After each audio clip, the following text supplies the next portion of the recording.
Czechoslovakian company Avia Motors was formed in 1919 as an aircraft manufacturer. They then moved into producing trucks after the Second World War, and they're still in business today. At the end of the war, work on the Avia AB-36 Bojár was started. This would end up being the last design by Avia's chief designer, František Novotný. And he also designed Avia's most successful and well-known aircraft, the Avia B-534 fighter. The Bojar was promoted as a training and sport aircraft, and I think that's an odd term if it does not race or go fast.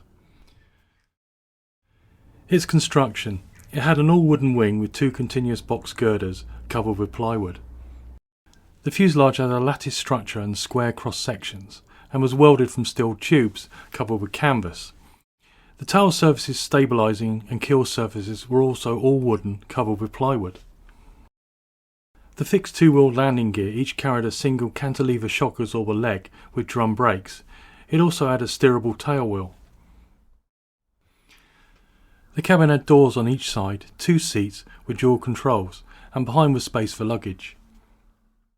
When the prototype was being built, it was not always possible to use originally planned materials, and replacements had to be found and used, and the cost of all this was, it ended up being heavier. So the Bojar was becoming a bit of a porker on the weight front. Another major setback was during its development in early 1946, designer Novotný suffered a fatal heart attack on the way to work, aged 49.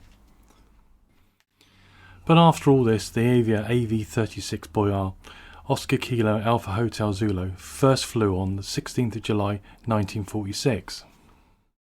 As feared, the aircraft was considerably heavier than even the calculations indicated, and the 65 horsepower Volta Micron 3 engine simply did not have enough grunt. From November 1946, Karel Tomáš, who came in from Linz, led the design to Avia. Both prototypes had developed and modified. Oscar Kilo Alpha Mike uniform still kept the original Volta engine and was renamed the AV-136.